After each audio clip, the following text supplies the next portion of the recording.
Good evening everyone. जल्दी join हो जाओ सारे।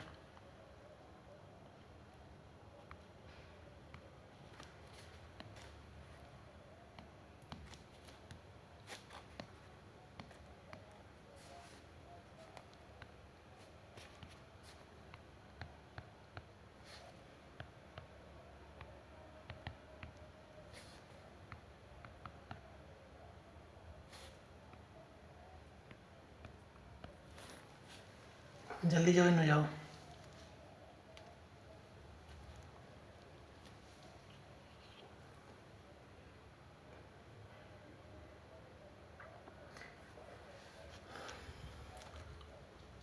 जैसा कि देख रहे हैं कि आज अपना नया चैप्टर स्टार्ट होने वाला है, लीनियर प्रोग्रामिंग प्रॉब्लम्स। ठीक है, बहुत ही आसान चैप्टर है। ओके,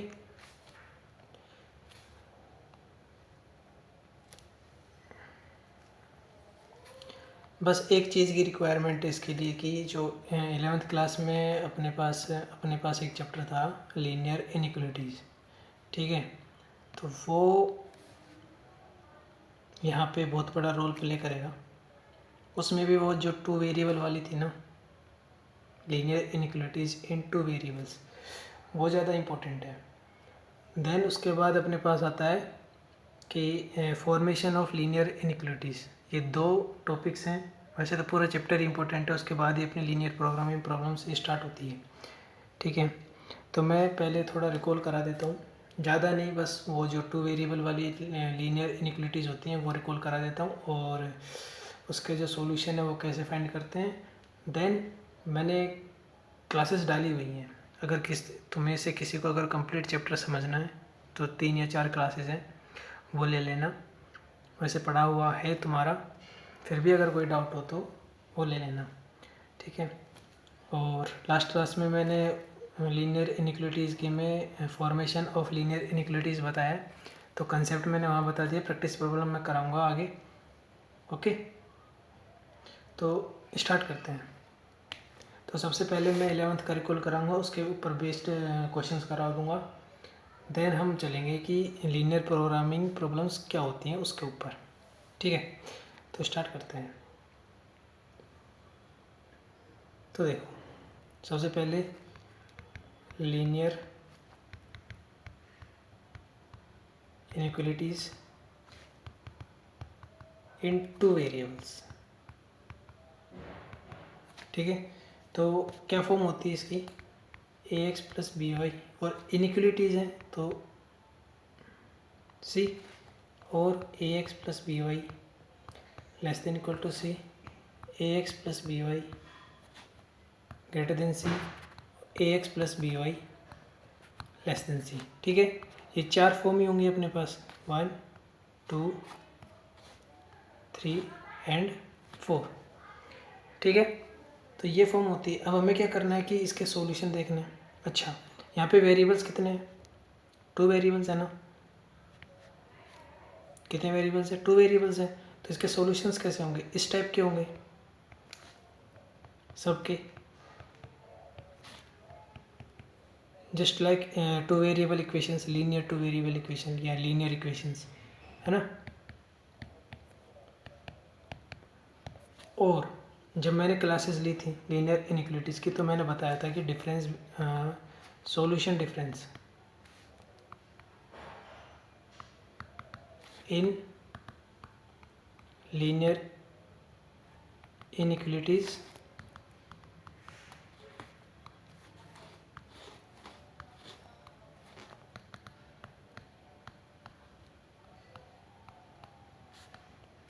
एंड लीनियर इक्वेशंस, दोनों में, 1 वेरिएबल और 2 वेरिएबल में, तो इन दोनों के बीच में क्या डिफरेंस आता है सॉल्यूशन में, इनइक्वालिटीज़ आने में, वो सारा मैं करवा चुका हूँ अच्छे से। जिसको समझना है वो क्लासेस देख लेना। ठीक है, अच्छा ये तो छोड़ो, अपन बात करते हैं लीनियर इनइक्वालिटीज़ इन 2 वेरिएबल में। ठीक है, तो जैसे कि मैं क्वेश्चन के थ्रू चलता हूँ पहले। ठीक है, सबसे सिंपल क्वेश्चन लेता हूँ मैं एक बार। पहले कि सॉल्यूशन क्या होता है उसके लिए। जैसे कि एग्जांपल लिया मैंने 2x माइनस वाई ग्रेटर देन इक्वल टू 1। ये अपना एक क्वेश्चन है, सिंपल सा है, लीनियर इनइक्वलिटी है और टू वेरिएबल्स में एक तो x है और एक अपना y है। ठीक है, तो समझने के लिए क्या है कि देखो इस साइन को हम क्या पढ़ते हैं, ग्रेटर देन और इक्वल। ठीक है, तो दो साइन है कि इक्वल होगा तब भी चलेगा और ग्रेटर होगा तब भी चलेगा। तो फॉर अंडरस्टैंडिंग पर्पज़ में ये बोल रहा हूँ, तो मैं इसको मैं दो पार्ट्स में बना लेता हूँ। 2x माइनस वाई ये सॉल्यूशन नहीं है, ये सिर्फ समझने के लिए बता रहा हूँ मैं। ठीक है भाई, ग्रेटर देन वाला ये आ गया और इक्वल वाला ये आ गया। अब ये वाला तो अच्छे से जानते हो, बचपन से करते हुए आए हो। तो इस वाले का मैं क्या बनाऊँगा, ग्राफ बनाता हूँ पहले।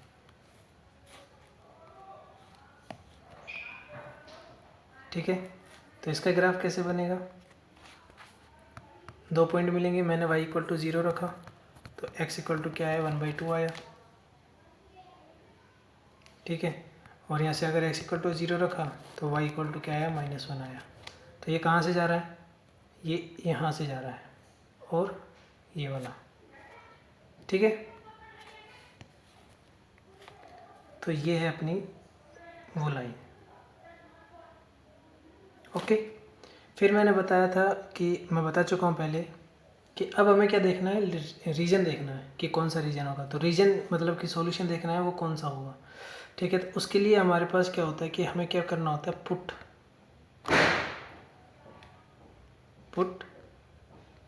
0,0 in given in equality.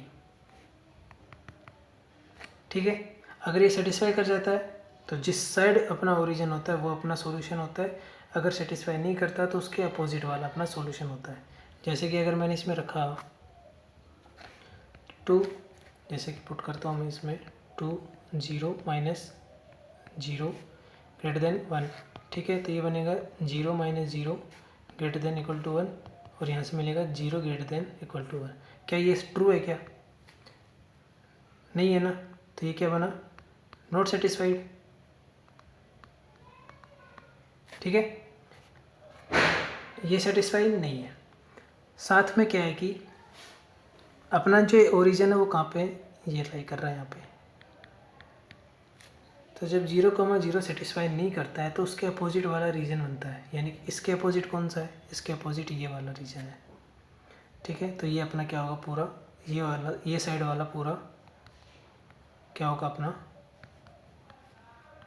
Reason of solution होगा। मैं इसको नाम दे रहा हूँ रीजन ऑफ सॉल्यूशन, क्योंकि ये एक रीजन है पूरा। ठीक है, रीजन वो कारण वाला नहीं, ये वाला रीजन। ठीक है, अब बात आती है ये जो लाइन है, ये कौन सी लाइन है, 2x minus Y equal to 1। ये इसमें इंक्लूड होगी या नहीं होगी रीजन में, वो डिपेंड करता है अपनी इनइक्वलिटी पे। अगर इक्वलिटी है उसमें, जैसे कि इसमें है ग्रेटर देन और इक्वल, अगर इक्वलिटी आ रही है तो ये इंक्लूड हो जाएगी, अगर नहीं आ रही है तो नहीं होगी। अब जैसे आ रही है तो मैं इसको भी इसमें ही ले लेता हूँ। तो ये जो पूरा ग्रीन वाला रीजन है ना, ये पूरा, ये क्या होगा, अपना सॉल्यूशन होगा। ठीक है, ग्राफिकल सॉल्यूशन होगा। ओके, ठीक है, अब इससे भी सिंपल एक और एग्जांपल देखो, एक नहीं दो देखो।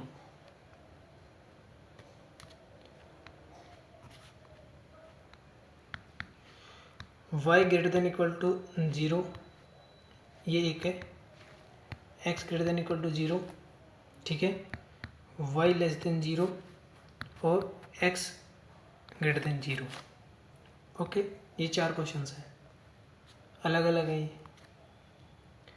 ये सेकंड है, ये थर्ड है और ये फोर्थ है। तो इसमें तो कुछ सोल्व करने की हमें ज़रूरत नहीं, हमें सिर्फ सीधा रीजन बनाना है। ठीक है, तो सबके लिए मैं बता देता हूँ क्योंकि ये काम आने वाली चीज़ें हैं।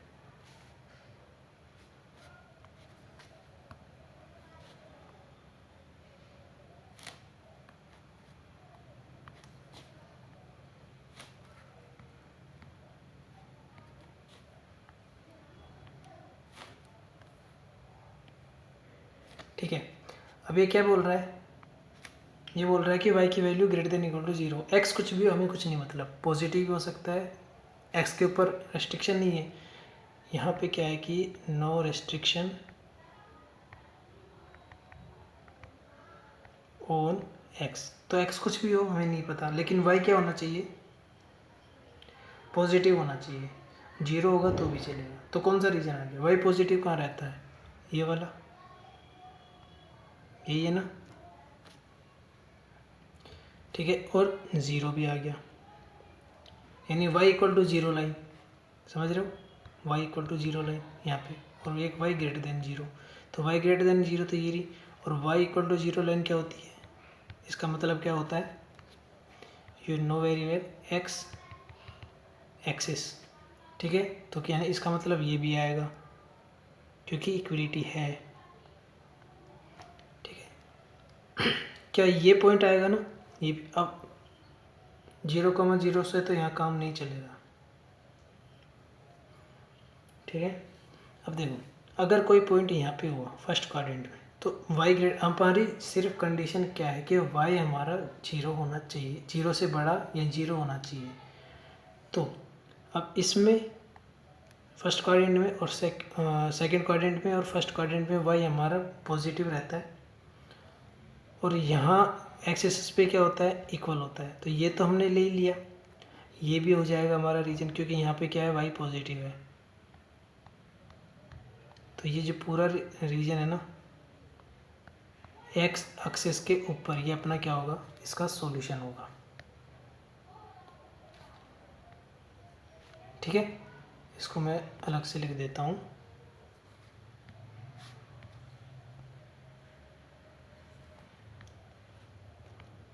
नो रेस्ट्रिक्शन ऑन x, ठीक है। अब इसमें देखो, ये क्या कह रहा है कि x हमारा पॉजिटिव होना चाहिए, इक्वल टू 0 होगा तो भी कोई दिक्कत नहीं है, ओके। तो यहाँ पे क्या है, नो रेस्ट्रिक्शन, जहाँ पे जिस वेरिएबल के कोई रेस्ट्रिक्शन नहीं होगी ना, वो पूरा रियल लाइन -∞ टू +∞ पर पूरा काउंट होगा। नो रेस्ट्रिक्शन ऑन y, ठीक है। तो ये अपनी, अब नो रेस्ट्रिक्शन ऑन y, तो ये नहीं कि ये कंप्लीट पूरा y अपना सॉल्यूशन है, y एक्सेस तो है ही, लेकिन इसमें अब क्या है, x ग्रेटर देन 0 और x इक्वल टू 0, ये दो चीज़ें हैं ना, और x इक्वल टू 0 इम्प्लाइज क्या करता है, y एक्सिस, ठीक है। तो y एक्सिस तो हमने पहले ही काउंट कर लिया, ओके। अब x क्या होना चाहिए, पॉजिटिव होना चाहिए, तो x पॉजिटिव फर्स्ट क्वाड्रेंट में और फोर्थ क्वाड्रेंट में, ठीक है। तो ये पूरा अपना क्या होगा, सॉल्यूशन होगा, ठीक। सिमिलर चीज़ हमारे पास यहाँ पे है इन दोनों में,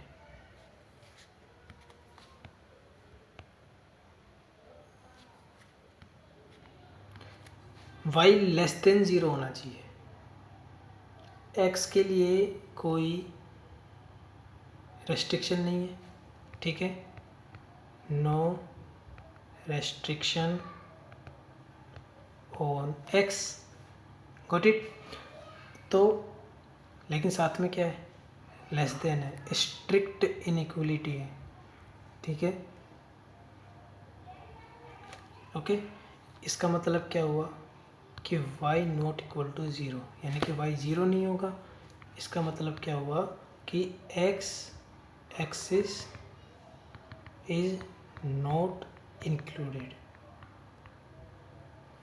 ठीक है, x एक्सिस इंक्लूड नहीं होगा। जब y 0 था, जैसे कि पिछले वाले में था y 0, इसका मतलब x एक्सिस, तो x एक्सिस इंक्लूड करा था क्योंकि इनइक्वलिटी में इक्वलिटी थी, क्या था, ग्रेटर देन और इक्वल था। लेकिन यहाँ पे क्या है, सिर्फ लेस देन है, इक्वल नहीं है, तो x एक्सिस इंक्लूड नहीं होगा, ओके। अब y तो हमारा क्या होना चाहिए, नेगेटिव होना चाहिए, पहली बात तो ये।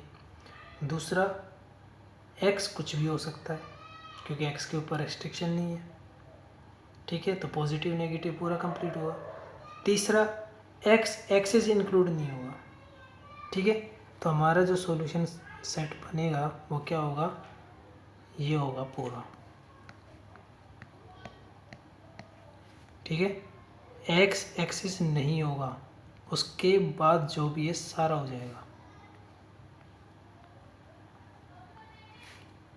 ये पूरा, ठीक है। क्योंकि वाई नेगेटिव सेकंड क्वाड्रेंट में होता है और फोर्थ क्वाड्रेंट में होता है और थर्ड क्वाड्रेंट में होता है ना।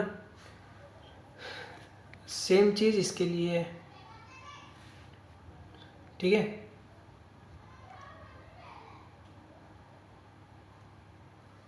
कि हमारा x क्या होना चाहिए, पॉजिटिव होना चाहिए, y के ऊपर रेस्ट्रिक्शन नहीं है और x इक्वल टू 0 नहीं है तो y एक्सेस इंक्लूड नहीं होगा। जो भी मैंने बोला वो पिछले 3 क्वेश्चन में समझ में आ गया होगा, तो इसमें इतना समझाने का नहीं है। तो क्या है वो, क्या होगा आंसर कि x हमारा क्या होना चाहिए, पॉजिटिव होना चाहिए। ओके, ठीक है। तो सिर्फ अपना सॉल्यूशन क्या होगा, फर्स्ट और fourth quadrant but y axis is not included,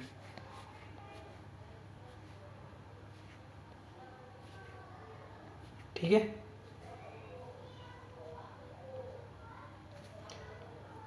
तो डिफरेंस समझ आ रहा होगा।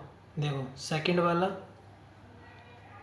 और फोर्थ वाला दोनों को देखो, इसमें इक्वलिटी थी तो वाई एक्सेस इंक्लूड हुआ, इसमें इक्वलिटी नहीं है तो वाई एक्सेस इंक्लूड नहीं हुआ, ठीक है। ये बहुत काम आएंगे चारों, ठीक है। अब तो ये तो हो गया सिंगल एक इनइक्वलिटी अगर दी हो टू वेरिएबल में तो उसका सॉल्यूशन कैसे निकालते हैं, ठीक है। और अच्छे से अगर तुम्हें समझना हो तो वीडियो मैंने डाली हुई है, वहाँ से जाके देख लेना, ठीक है। कोई प्रॉब्लम हो तो कांटेक्ट करना। अब हम आते हैं, मैंने वन वेरिएबल के लिए बताया हुआ है कि साइमल्टेनियस इक्वेशन या सिस्टम ऑफ इनइक्वलिटीज़ आती है, system of inequalities in one variable, तो उसका सॉल्यूशन कैसे निकालते हैं, ठीक है। तो वही सेम कंसेप्ट इसमें लगेगा कि solution of system of linear inequalities in two variables, ठीक है। यहाँ पे एक वर्ड आ रहा है क्या है, सिस्टम ऑफ लीनियर इनइक्वलिटीज़, और डिटर्मिनेंट चैप्टर। यहाँ बहुत system of linear SOLE system of linear equation काफ़ी सॉल्व करी होगी। तो वही चीज़ है, जब एक या एक से अधिक इक्वेशंस आ जाती हैं या लीनियर इनइक्वलिटीज़ आ जाती हैं तो उन्हें क्या बोला जाता है, सिस्टम ऑफ लीनियर इक्वेशंस बोला जाता है। या यहाँ पे अपन इनइक्वलिटी की बात कर रहे हैं तो यहाँ पे लीनियर इनइक्वलिटी बोला जाता है, ठीक है। क्या है कि जब एक से अधिक लीनियर इनइक्वलिटीज़ आ जाती है, ठीक है, और उन्हें अपन को सॉल्व करना होता है, तो वो जो जितनी भी लीनियर इनइक्वलिटीज़ होती है उनको कंबाइंड बोलते हैं सिस्टम ऑफ लीनियर इनइक्वलिटीज़, चाहे वो एक हो, दो हो या तीन हो, ठीक है। अब जैसे कि अगर मैं एग्जांपल लेता हूँ, ठीक है, कोई भी रैंडम कोई भी एग्जांपल है, मुझे नहीं पता क्या किस इक्वेशन का है, मान लेता हूँ मैं कि जैसे कि मैंने एक इनइक्वलिटी बनाई, उसका रीजन अपने पास यही आ रहा है, इसके लिए ये ग्रीन वाला कंप्लीट आ रहा है, ठीक है। सेकंड वाली मैंने बनाई, वो यहाँ से जा रही है, ठीक। और इसका जो इसमें और कोई नहीं है क्या ऑप्शन, इसमें देखता हूँ, कलर का नहीं है इसमें,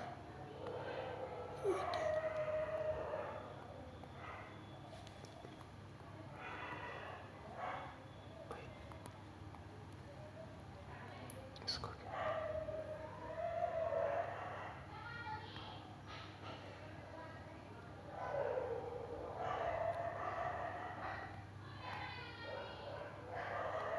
ठीक है। अब जैसे मान लो रेड वाली का जो वो है सॉल्यूशन रीजन, वो है ये वाला,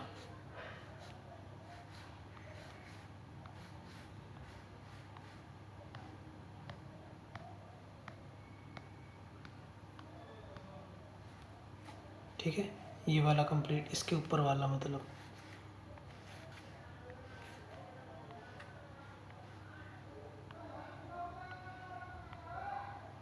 ठीक है। तो ये दो जो मतलब एक मैं मान लेता हूँ इसको मैं 1 मान लेता हूँ, इसको मैं 2 मान लेता हूँ। तो इन दोनों का, ये दोनों लीनियर इनइक्वलिटीज़ हैं, ठीक है। तो इन दोनों का जो सॉल्यूशन होगा वो क्या होगा, वो कॉमन सॉल्यूशन ही तो होगा ना। और कॉमन सॉल्यूशन अपने पास क्या है, ये वाला है ना। तो ये क्या है, ये जो रीजन है ये क्या है, इन दोनों का सॉल्यूशन है। या फिर ये दो इनइक्वलिटीज़ अगर मैं लेके चल रहा हूँ, इनइक्वलिटी 1 इनइक्वलिटी 2, तो इनका जो ये जो सिस्टम बन गया, और इस सिस्टम का सॉल्यूशन क्या है, ये जो येलो के अंदर है ये पूरा क्या है, इनका सॉल्यूशन है, ठीक है। जैसे कि अगर कभी कभी सिचुएशन क्या बन जाती है, मतलब समझ आ रहा है ना क्या कहना चाह रहा हूँ, कि अगर सिस्टम ऑफ लीनियर इनइक्वलिटीज़ चाहे 1 वेरिएबल हो या 2 वेरिएबल हो, अगर वो क्वेश्चन पूछे कि ये इनइक्वलिटीज़ हैं चाहे 1 वेरिएबल में और चाहे 2 वेरिएबल में, और वो फाइंड करवा रहा है कि इनका सॉल्यूशन क्या होगा, तो हमें कुछ नहीं करना, इनइक्वलिटी 1 और इनइक्वलिटी 2 दोनों का सॉल्यूशन निकालो अलग अलग, और दोनों का कॉमन रीजन देख लो, ठीक है। 1 वेरिएबल वाले का रियल लाइन पे और 2 वेरिएबल वाले का एक्स वाई प्लेन में, जो कॉमन रीजन होगा वो अपना क्या होगा, सॉल्यूशन होगा। अच्छा, कभी कभी क्या सिचुएशन बन जाती है, मान लो कि जैसे कि ये अपने पास वो है, ये है, ठीक है, ये अपने पास एक इनइक्वलिटी है और एक मान लो कि ये इनइक्वलिटी है, ठीक है, ठीक। ऐसे में अगर ऐसा हो जाए, कैसा हो जाए कि कोई कॉमन रीजन ही ना आए, ऐसा भी तो हो सकता है ना, कि ज़रूरी नहीं है कि हर बार ही कॉमन रीजन आए।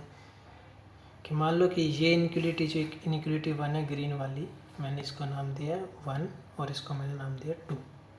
मान लो कि जो ग्रीन वाली है इसका जो रीजन बना वो मेरा ये बना, ठीक है, बन सकता है, बिल्कुल बन सकता है।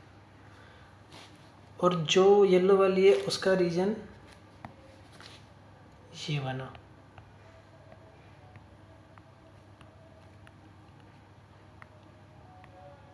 तो यहाँ देखो, यहाँ कभी कोई कॉमन रीजन आ सकता है क्या, नहीं आ सकता ना। जब कोई कॉमन रीजन आएगा ही नहीं तो अपना सॉल्यूशन कैसे निकालेंगे, क्योंकि सिस्टम ऑफ लीनियर इनइक्वलिटीज़ का जो सॉल्यूशन होता है वो कॉमन रीजन होता है, और जब कॉमन रीजन ही नहीं आ रहा तो सॉल्यूशन काई का। तो यहाँ ऐसे केस में क्या कहते हैं अपन, नो सॉल्यूशन, ठीक है ना। सॉल्यूशन कभी निकलेगा जब अपने पास कैसा हो, कॉमन रीजन बने। जब कॉमन रीजन नहीं बनेगा तो हमारा आंसर होगा नो सॉल्यूशन, ठीक है। अब एक दो एग्जांपल देखते हैं इसके, ठीक है। आधा घंटा हो गया, अभी तक 11th क्लास का ही चल रहा है, 12th क्लास तो हमने छुई भी नहीं है। फॉर एग्जांपल, शॉर्ट में समझाऊंगा थोड़ा सा। जैसे कि ये है अपने पास 2x प्लस का 3y greater than equal to 6, x plus का 4y less than equal to 4, x greater than 0 और y ग्रेटर देन 0। ये तो मैंने अभी पीछे बता ही दिया, ठीक है। तो हमें क्या करना है, सबका एक बार तो रीजन बनाना है, एक ही जगह बना लो, अलग अलग ग्राफ बनाने की कोई वो नहीं है।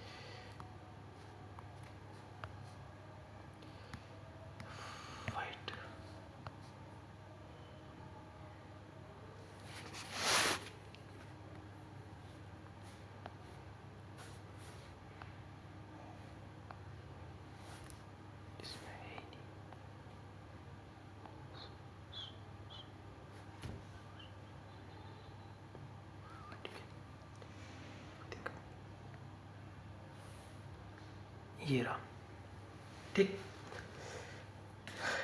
पहले तो लाइन बनाओ,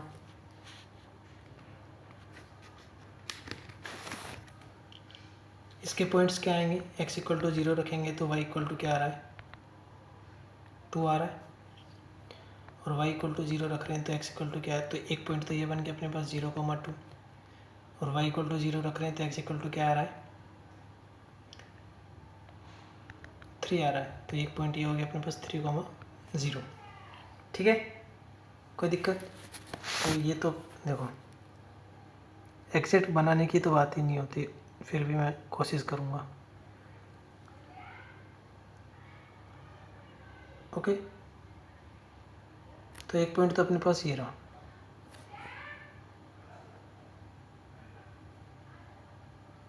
वन, टू और 3। दूसरा कौन सा, दूसरा पॉइंट अपने पास ये रहा, तो मैं इसको येलो में दिखा देता हूँ।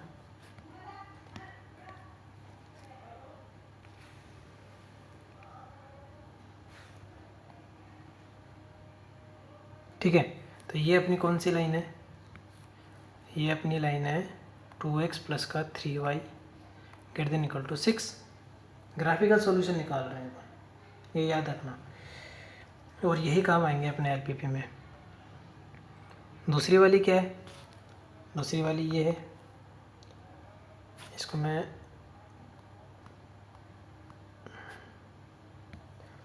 थोड़ा सा, ठीक है, दूसरी वाली क्या कह रही है कि अगर मैंने x इक्वल टू 0 लिया तो y इक्वल टू क्या आ रहा है, 1 आ रहा है, तो ये पॉइंट कौन सा आ रहा है, 0,1। और अगर मैंने y इक्वल टू 0 लिया तो x इक्वल टू कितना आ रहा है, 4। ठीक है, तो ये पॉइंट कौन सा है अपने पास, 4,0। ठीक है, तो यहाँ पे x की वैल्यू 4 तक जा रही है तो 4 पॉइंट भी ले लिया मैंने, और 0,1 तो वो तो कोई दिक्कत नहीं, वो ये रहा। ठीक है, तो मैं इसको ग्रीन से बना देता हूँ।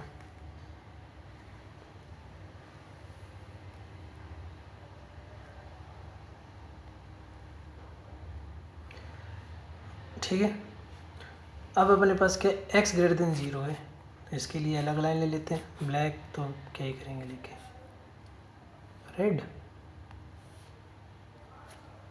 x ग्रेटर देन 0 का मैंने बताया था क्या बन रहा है, पहले बता चुका हूँ अच्छी तरह।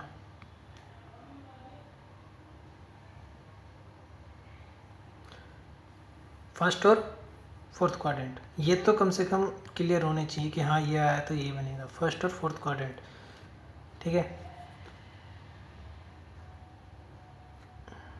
क्या हो गया ये, अच्छा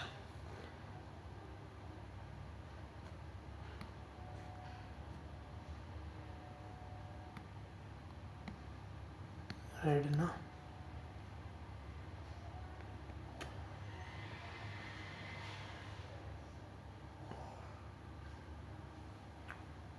ठीक है, and then y greater than 0, इसके लिए कौन सा है, ब्राउन दिख जाएगा, पता नहीं,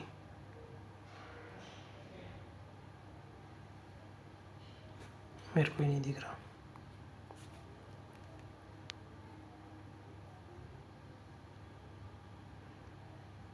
येलो।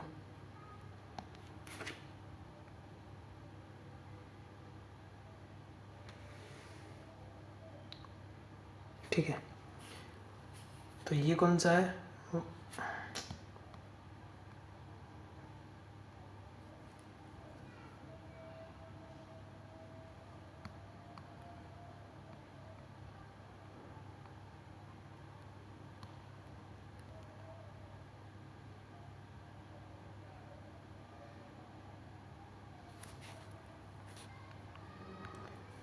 एक सेकेंड, ये रहा ना,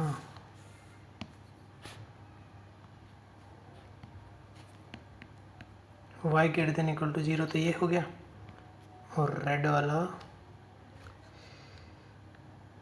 ये अपने पास हो गया x greater than equal to 0। ये तो हमने अभी लाइन ही ड्रॉ करी है।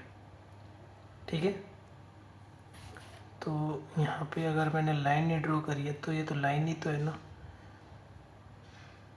तो इनइक्वलिटी लगाने का कोई मतलब नहीं है।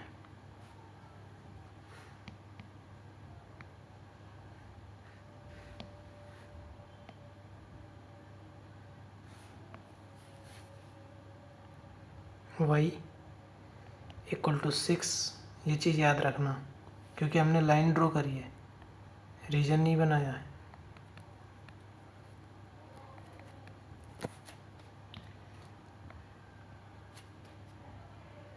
ये कहाँ से बदल लो?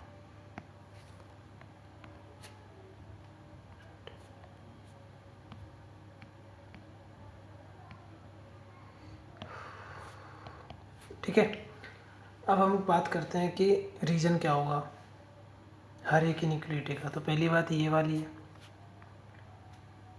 ठीक है। इसमें 0 0 पुट करो, पुट ओरिजन 0,0, इसमें नहीं, इस वाली में। तो मैंने जैसे ही 0 0 पुट करा मेरे पास ये आया 0 + 0 + 0 > 6, यानी 0 > 6, जो कि क्या है, नॉट सेटिस्फाइड। और नॉट सेटिस्फाइड होने पर क्या है कि जो जहाँ पे ओरिजिन होता है, जैसे कि यहाँ पे अपने पास ओरिजिन है, उसके अपोजिट वाला अपना क्या होता है, सॉल्यूशन होता है। और कौन सी सेटिस्फाई नहीं कर रही, 2x + 3y वाली। तो इसका सॉल्यूशन क्या होगा, 4 कलर है, 4 इक्वेशन है, ठीक है, बनाते हैं, कुछ तो बनेगा ही। येलो अपने पास है, ग्रीन वाला इसके लिए हो जाएगा, और ये हो जाएगा, ठीक है, नहीं, ठीक है। तो इसके अपोजिट वाला यानी कि ये वाला रीजन होगा, है ना, कंप्लीट।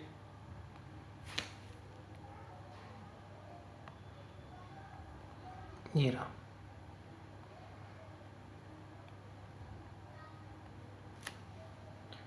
सेकंड वाला है, अगर इसमें हम पुट करेंगे तो 0 + 0 <= क्या आएगा, 4। इसका मतलब क्या है, 0 <= 4, यानी कि ये क्या कर गया, सेटिस्फाई कर गया। तो सेटिस्फाई करने पर जिस साइड में ओरिजिन होता है वो वाला रीजन होता है, और ये किसके लिए सेटिस्फाई करा, इसके लिए। और ये कौन सा होता है, ग्रीन। तो ग्रीन के लिए ये ठीक रहेगा, यानी कि ये हो गया वो।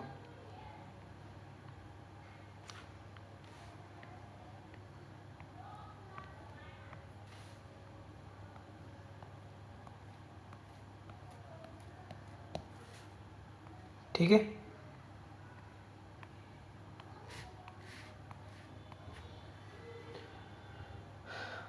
उसके बाद अपने पास ये वाली है और ये वाली है। तो ये तो हमें पता ही है कि इनका रीजन क्या आएगा। तो येलो वाले के लिए तो ये रीजन हो गया अपर वाला। मैं जैसे बना रहा हूँ वैसे बनाने की ज़रूरत नहीं है, जो वो डायरेक्शन बता दो, ठीक है। और रेड वाले के लिए, वो रेड वाले के लिए ये हो गया कंप्लीट। अब देखो कॉमन क्या आ रहा है,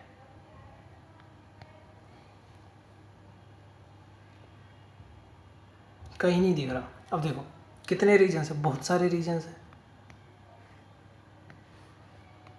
जैसे कि एक ये वाला रीजन है इन दोनों के बीच में, लेकिन हमें क्या चाहिए, इन चारों का कॉमन रीजन चाहिए जिसमें चारों इनइक्वालिटीज़ का सॉल्यूशन आ रहा, वो सारा चाहिए। अब जैसे अगर ये ग्रीन वाला देखो तो इसमें येलो वाले का है और ग्रीन वाले का है, दो का ही है, ठीक है। अगर मैं ये वाली भी इंक्लूड कर लेता हूँ तो इन तीनों का तो कोई कॉमन रीजन है क्या, इन तीनों का कोई कॉमन रीजन नहीं है। ये कॉमन रीजन है, लेकिन ये ग्रीन वाली का और ये येलो वाली का है, ठीक है। देखो ध्यान से देखो, थोड़ा सा मैं जूम करता हूँ, दिखेगा तुम्हें।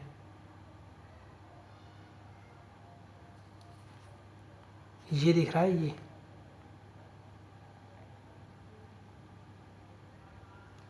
देखो, इसमें येलो वाली का जो रीजन है वो ऊपर वाला है, तो यहाँ पे आ रहा है वो। ग्रीन वाली का नीचे, तो ये ग्रीन वाली का भी आ रहा है ना, ओके। फिर ये कौन सा है, ऑरेंज कलर वाला, ये वाला।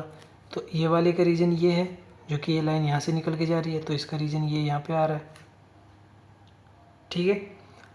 लास्ट बचा अपने पास ये रेड वाली, तो रेड वाली का तो ये कंप्लीट ही रीजन है यहाँ पे, तो यहाँ पे तो आएगा ही। तो कॉमन रीजन क्या है, ये रहा।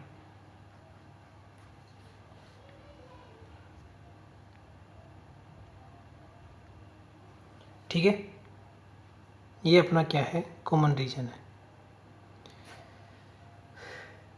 ओके, तो ऐसे निकालते हैं। जब सिस्टम ऑफ लीनियर इनइक्वालिटीज आ जाती है टू वेरिएबल में, तो उसका सॉल्यूशन, ग्राफिकल सॉल्यूशन ये होता है। ओके, ऐसे करते हैं। अब यहीं से अगला जो अपना ये टॉपिक आता है, जो कनेक्ट होता है, वो होता है लीनियर प्रोग्रामिंग। वो ये सारा काम आएगा उसमें। तो अब स्टार्ट करो, अपना टॉपिक क्या है। सबसे पहले कि क्या होती है,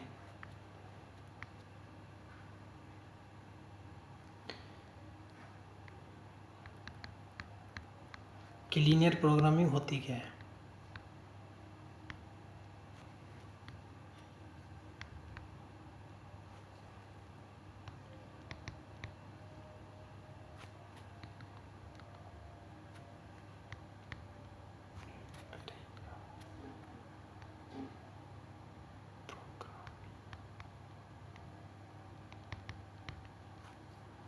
ठीक है, कि लीनियर प्रोग्रामिंग होती क्या है। तो क्या है linear programming.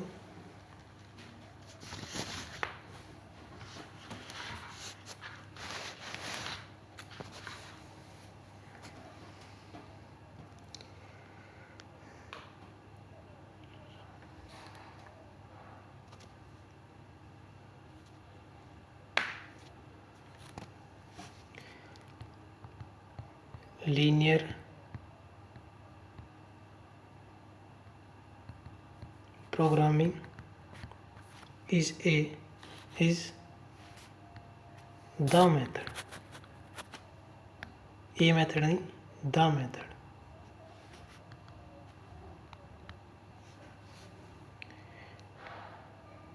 used in decision making in business for obtaining the maximum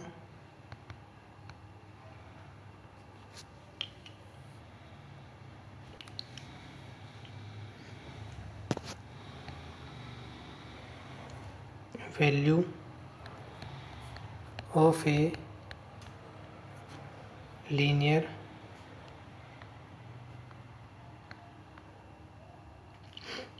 expression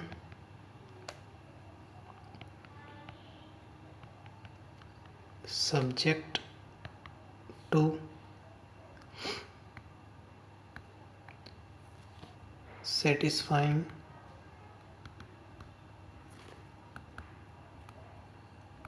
certain given, देखो आ गया ना, लीनियर इनइक्वालिटीज। ठीक है, मतलब कि कुछ नहीं है, ये लीनियर प्रोग्रामिंग एक क्या मेथड है, और मेथड यूज़ होता है बेसिकली किसी चीज़, या जैसे कि कॉस्ट हो गई किसी चीज़ के लिए, प्रोडक्ट के लिए, या फिर प्रॉफिट हो गया, या ट्रांसपोर्टेशन का कोई खर्चा हो गया, उसको, जैसे ट्रांसपोर्टेशन का खर्चा आएगा तो अपन क्या करेंगे कि उसको मिनिमाइज़ करने की कोशिश करेंगे ना। ठीक है, प्रॉफिट होगा तो उसको मैक्सिमाइज़ करने की कोशिश करेंगे। तो उन चीज़ों को फाइंड करने के लिए हम इस मेथड का यूज़ करते हैं, लेकिन डायरेक्टली ये नहीं कि हम इस मेथड को लगा दिया। ठीक है, अब ट्रांसपोर्टेशन है, उसके लिए अगर अपन को उसको मिनिमाइज़ करना है तो उसके लिए फिर हमें वो देखना पड़ेगा कि डिस्टेंस कितनी हो। ठीक है, ट्रांसपोर्टेशन के खर्चे को कम करने के लिए हमें क्या करना पड़ेगा कि डिस्टेंस को हमें कम करना पड़ेगा, या फिर जैसे कि पेट्रोल की जगह या डीजल की जगह सीएनजी का यूज़ करेंगे। ऐसी सारी चीज़ें, ये कुछ कंडीशंस वो करेंगे, अप्लाई करेंगे in the form of linear inequalities. ठीक है, इन कंडीशंस को अप्लाई करेंगे, देन हम प्रॉफिट को मैक्सिमाइज करेंगे, और जो अपना ट्रांसपोर्टेशन का जो वो आ रहा है खर्चा आ रहा है उसको कम करेंगे। तो ये सारी चीज़ों में हम क्या करते हैं लीनियर प्रोग्रामिंग का यूज़ करते हैं। ठीक है, अब जैसे कि मैंने बोला कि लीनियर इनिक्वालिटीज़ के फॉर्म में कुछ कंडीशंस अप्लाई करेंगे। ठीक है ना, तो उन लीनियर इनिक्वालिटीज़ को क्या बोलते हैं हम, कंस्ट्रेंट्स।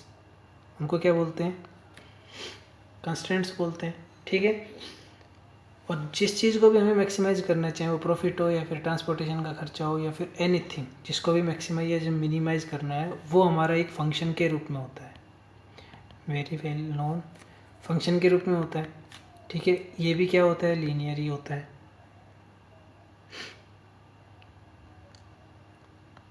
ठीक है, इस फंक्शन को, ठीक है, और ये फंक्शन किसी का भी हो सकता है, प्रॉफिट का हो सकता है और किसी का भी हो सकता है। मान लेते हैं कि वो प्रॉफिट का फंक्शन है। ठीक है, माना कि वो किसका फंक्शन है, प्रॉफिट का फंक्शन है। तो हमारा ऑब्जेक्टिव क्या हो गया, तो मानो तुम्हारी कोई कंपनी है, उसका प्रॉफिट मैक्सिमाइज करना है, तो तुम्हारा ऑब्जेक्टिव क्या हो गया, उस कंपनी के प्रॉफिट को मैक्सिमाइज करना, ये अपना ऑब्जेक्टिव है। ठीक है, और वो ऑब्जेक्टिव को कंप्लीट करने के लिए हम उस पर ऊपर कंडीशन लगाएंगे कि क्या क्या कंडीशन इम्पोज करें कि प्रॉफिट मैक्सिमाइज हो जाए। तो वो जो कंडीशन लगा रहे हैं वो अपना क्या कहलाता है, कंस्ट्रेंट कहलाता है।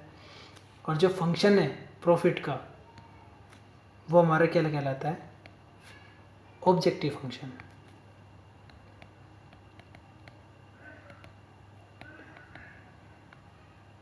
क्या कहलाता है, ऑब्जेक्टिव फंक्शन। डेफिनेशन कोई नहीं पूछ रहा, समझने की बात है कि जो चीज़ हम बढ़ा रहे हैं, बढ़ाना चाह रहे हैं, मैक्सिमाइज करना चाह रहे हैं या मिनिमाइज करना चाह रहे हैं, तो एक तरीके से हमारा क्या है, एक ऑब्जेक्टिव है। ठीक है, तो वो क्या बन गया, ऑब्जेक्टिव फंक्शन हो गया। अब डायरेक्ट तो नहीं बढ़ा सकते, ना ही किसी का कम कर सकते, कुछ कंडीशन तो इम्पोज करनी पड़ेगी। और जो कंडीशन इनइक्वलिटी के फॉर्म में हम इम्पोज कर रहे हैं वो क्या कहलाएंगे, हमारी कंस्टेंट्स कहलाएंगे। ठीक है, यहाँ तक क्लियर, डन। तो एक बार फॉर्मल डेफिनेशन, मीनिंग तुम्हें समझ आ गया ऑब्जेक्टिव फंक्शन क्या है, आई होप समझ आ गया हो। एक फॉर्मल डेफिनेशन लिख लो ऑब्जेक्टिव फंक्शन के लिए कि क्या होता है ऑब्जेक्टिव फंक्शन। ठीक है, a function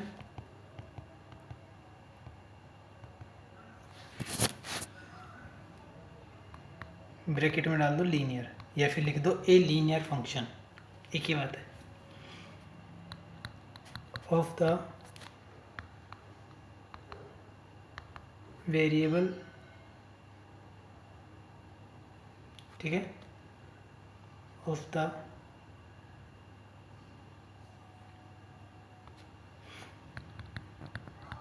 involved variables which we, देखो which we want to maximise और मिनिमाइज।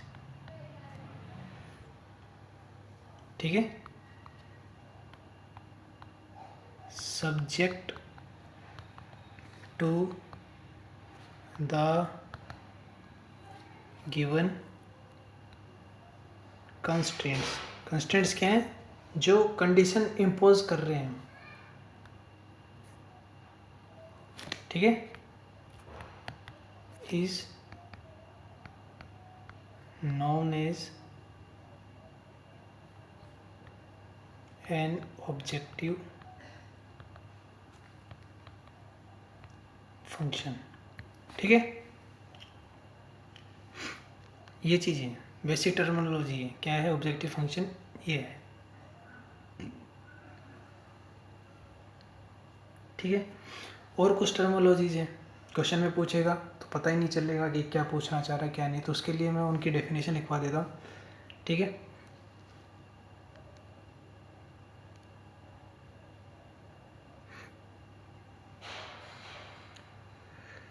देखो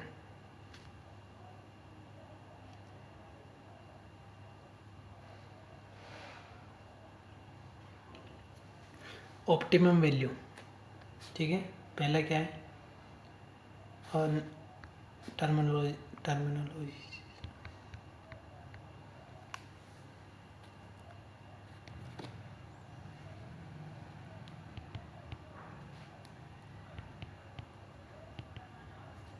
ठीक है, टर्मिनोलॉजीज, ठीक है। तो क्या क्या टर्मिनोलॉजीज है, सबसे पहले अपने पास आती है प्रोनाउंसिएशन पे ध्यान ना दे, ठीक है। जो स्पेलिंग है वो सामने लिखी हुई है। ऑप्टिमल वैल्यू, और ऑप्टिमल वैल्यू हमेशा किसकी होगी, ऑब्जेक्टिव फंक्शन की होगी, ठीक है। तो इस बार मैं लिख रहा हूँ, बाकी तो याद रखना। Optimal value of an objective function क्या होती है, ये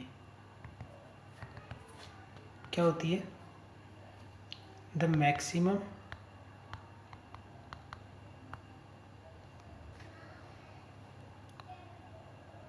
and minimum value of an objective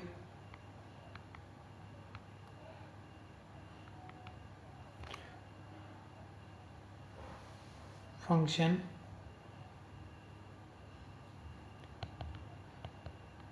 is known as its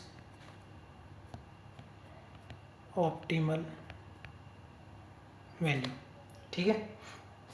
second, feasible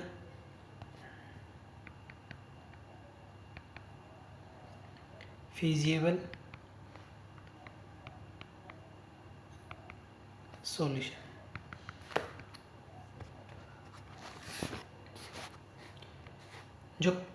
जो अपनी कंस्टेंट होते हैं ना, लीनियर इनइक्वालिटीज होती है टू वेरिएबल में, ठीक है।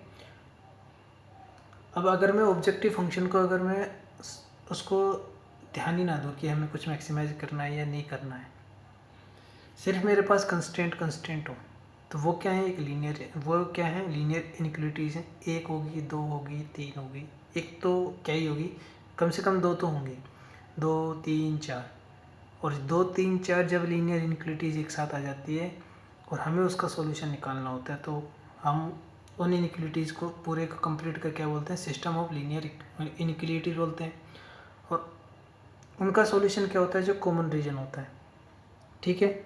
जो अभी पीछे बता के आया हूँ कि दो से ज़्यादा नहीं, एक से ज़्यादा लीनियर इनइक्वालिटीज़ हैं तो उन्हें क्या बोलेंगे, सिस्टम ऑफ लीनियर इनइक्वालिटीज़। और उसका जो सिस्टम का जो सॉल्यूशन होगा वो क्या होगा, कॉमन रीजन होगा। तो उसी ही कॉमन रीजन को क्या बोलेंगे हम, फिजिबल सॉल्यूशन बोलेंगे, ठीक है। अभी तक कॉमन रीजन बोलते आ रहे थे अगर हम लीनियर इनइक्वालिटीज़ की टर्म में बात करें तो। लेकिन अगर उसी चीज़ को मैं एलपीपी में देखूं तो वो क्या बनता है, अपना फिजिबल सॉल्यूशन बनता है, ठीक है। A set of values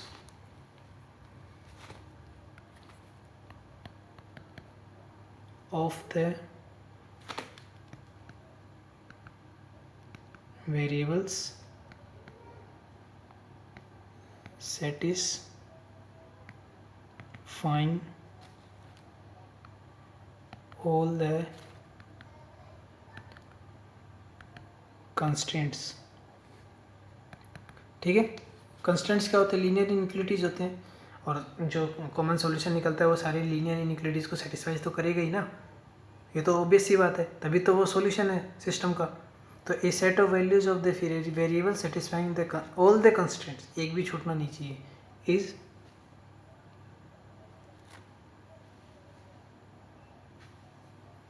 known as a feasible solution. ठीक है, done. Next,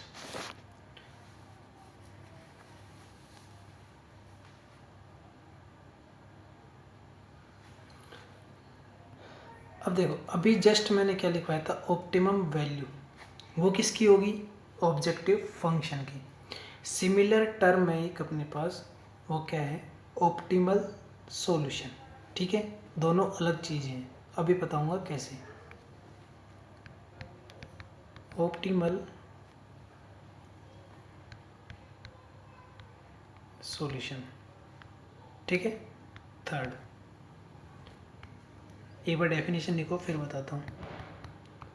A feasible solution which leads to the optimal, इसको मैं अलग कलर में लिखता हूँ,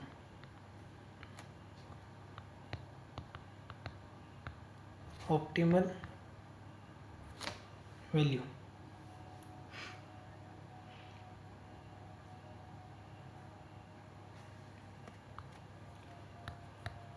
of an objective function। समझ आया? ऑप्टिमल वैल्यू किसकी होगी, ऑब्जेक्टिव फंक्शन की। और ऑब्जेक्टिव फंक्शन क्या होता है कि एक फंक्शन होगा, लीनियर होगा, जो वेरिएबल्स इंक्लूड करेगा, तभी तो वो फंक्शन बनेगा। अब वो वेरिएबल्स की वैल्यू कहाँ से आएगी, वो आएगी अपने पास इस फिजिबल सॉल्यूशन से। ठीक है, एक पूरा रीजन मिलेगा। अब उस रीजन में बहुत सारे पॉइंट होंगे, उन पॉइंट में से जो पॉइंट हमें ऑप्टिमल वैल्यू देगा ऑब्जेक्टिव फंक्शन की, वो क्या होगा, अपना ऑप्टिमल सॉल्यूशन होगा। ठीक है, कहने का मतलब दो चीज़ें, एक तो ऑप्टिमल वैल्यू और एक ऑप्टिमल सॉल्यूशन। सॉल्यूशन से पता लग रहा है कि वो सॉल्यूशन है इक्वेशंस का, ठीक है, और वैल्यू से पता लग रहा है कि वो फंक्शन की एक वैल्यू होगी। तो जिस सॉल्यूशन के लिए, मतलब जिस सॉल्यूशन के लिए जो हमारा ऑब्जेक्टिव फंक्शन है वो ऑप्टिमल वैल्यू ले रहा है ना, यानी कि अगर मैक्सिमाइज कर रहे हैं तो मैक्सिमाइज हो जा रहा है, और अगर मिनिमाइज कर रहे हैं और मिनिमाइज हो जा रहा है। ठीक है, जिस सॉल्यूशन के लिए, तो वो जो सॉल्यूशन है ना वो कहलाता है ऑप्टिमल सॉल्यूशन। ठीक है, ज़्यादा कॉम्प्लिकेटेड नहीं करता हूँ मैं, कहने का मतलब फिजिबल सॉल्यूशन आएगा अपने पास, हम वैल्यू रखेंगे, जिस वैल्यू के लिए या जिस सॉल्यूशन के लिए अपना ऑब्जेक्टिव फंक्शन ऑप्टिमल हो जाता है। ऑप्टिमल में दोनों आते हैं, मैक्सिमाइज और मिनिमाइज। ठीक है, तो ये अगर मैक्सिमाइज कर रहे हैं तो मैक्सिमाइज हो जा रहा है, और मिनिमाइज कर रहे हैं या फिर मिनिमाइज हो जा रहा है। तो जिस भी सॉल्यूशन के लिए, जिस भी फिजिबल सॉल्यूशन के लिए वो हो जा रहा है, वो जो फिजिबल सॉल्यूशन है वो कहलाएगा ऑप्टिमल सॉल्यूशन। ठीक है, डन। एक बार फिर से देखना, है ना, थोड़ी कंफ्यूजिंग है डेफिनेशन, क्वेश्चन करेंगे तो क्लियर हो जाएगी। यही टर्मिनोलॉजी है मैं ज़्यादा तो। ठीक है,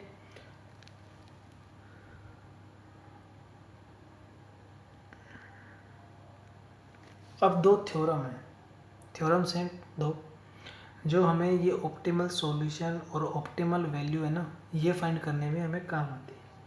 प्रूफ तो ज़रूरी नहीं है, ठीक है, लेकिन थ्योरम्स ज़रूरी है, वो पता होनी चाहिए तभी हम फाइंड कर पाएंगे, वरना नहीं। ठीक है, तो लिखो थ्योरम 1। मीनिंग क्या है वो मैं बता दूंगा, उसकी टेंशन मत लो।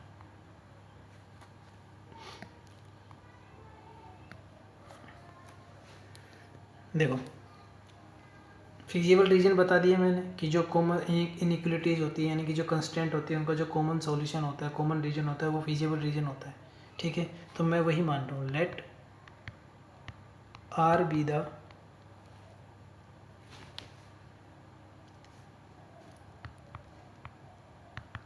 Feasible region. ठीक है, फॉर LPP है ना, and let z equal to AX plus BY क्या है अपने पास, बी द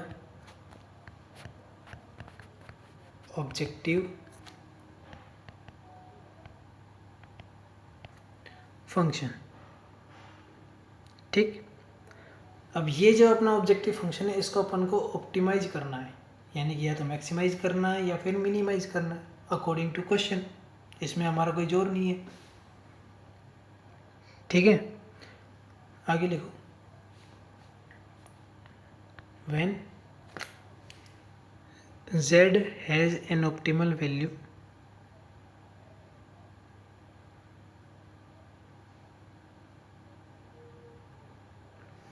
ठीक है, when z has an optimal value. ठीक है, ऑप्टिमल वैल्यू यानी कि इसमें एक सेकेंड रुको, मैं लिख देता हूँ यहाँ पे,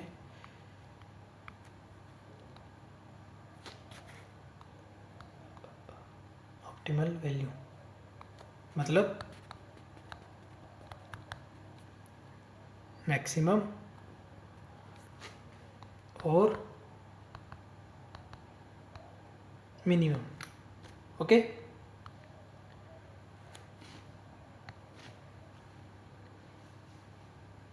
और ये ऑप्टिमल वैल्यू किसके लिए मिलेगी, ऑप्टिमल सॉल्यूशन के लिए मिलेगी। ठीक है,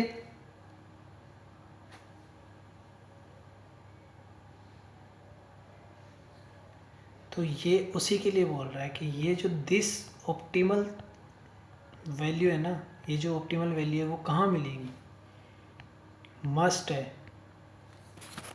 कि वहीं मिलेगी। ये नहीं है कि मे बी का केस नहीं है कि हो सकता है मिले या ना मिले, कि अगर मिली तो कहाँ मिलेगी। इसने मुझे वो ये थ्योरम क्या बताती है कि जगह बताती है कि जो ऑप्टिमल वैल्यू है वो जो फिजिबल रीजन है उसमें कहाँ मिलेगी। तो दिस ऑप्टिमल वैल्यू मस्ट अकर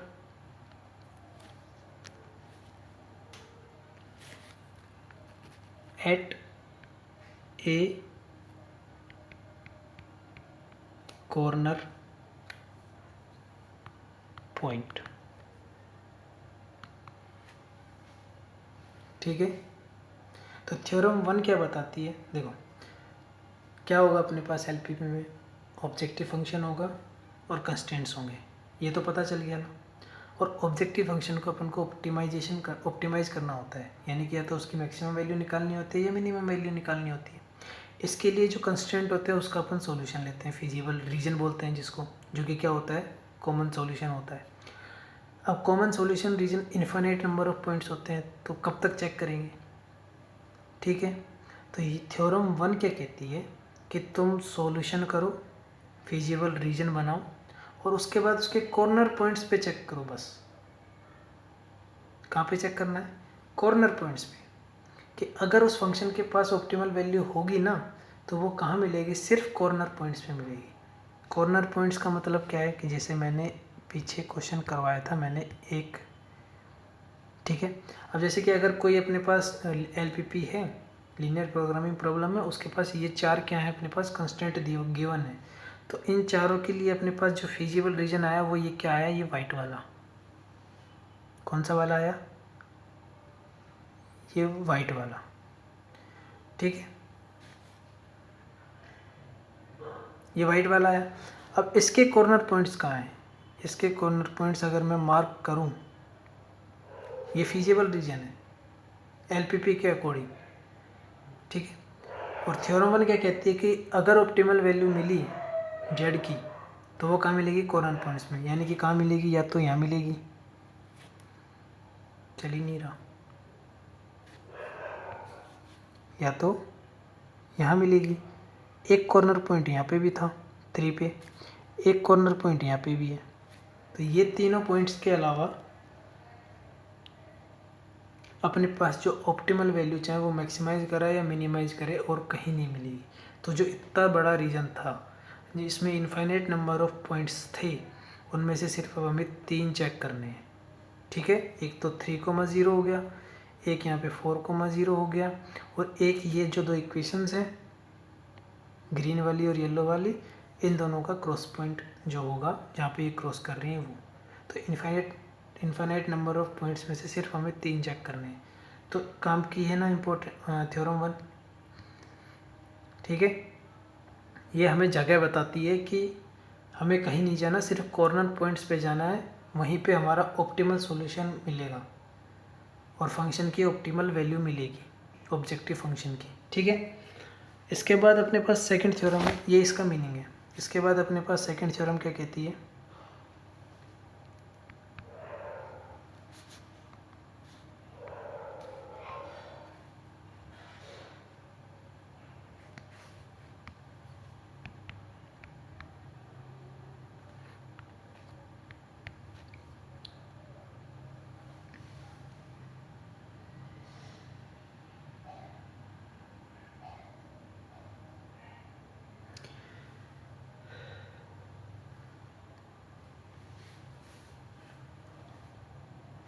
देखो, let R be the feasible region and z equal to ax plus by is objective function. ये मैं मेरी लैंग्वेज में लिखवा रहा हूँ, ठीक है ना, ऑब्जेक्टिव फंक्शन, ठीक है। अब इसमें ये तो है अपने पास, अब यहाँ पे पॉइंट डाल लो, if R is bounded, bounded का मतलब ऐसा जो तीनों चारों पांचों तरफ से हर जगह से बंद हो, ठीक है।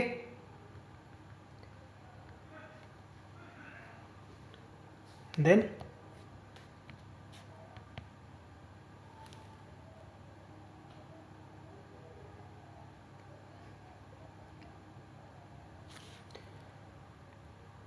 जेड, जेड क्या अपना objective function, has both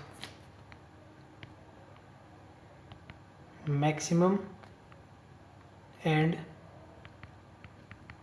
minimum, दोनों चीज़ें होंगी अगर बाउंडेड हुआ तो अपना रीजन। और ये होंगी कहाँ, वो थ्योरम 1 ने बताया कहाँ पे होंगी, कॉर्नर पॉइंट्स पे होंगी, ठीक है ना। वो कहीं नहीं जाने वाली, वो फिक्स है कि कॉर्नर पॉइंट्स पे ही मिलेंगे, जो भी मिलेगा अगर होगा तो वो कॉर्नर पॉइंट्स पे ही मिलेगा। पॉइंट नंबर 2,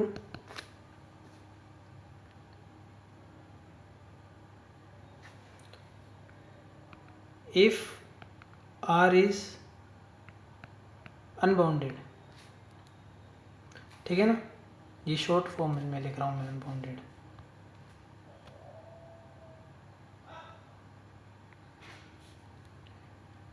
देन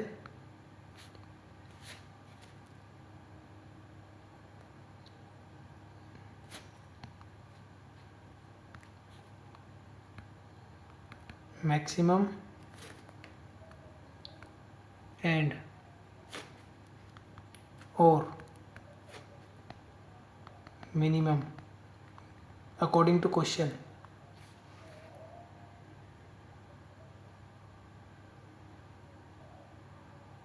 कहाँ गया,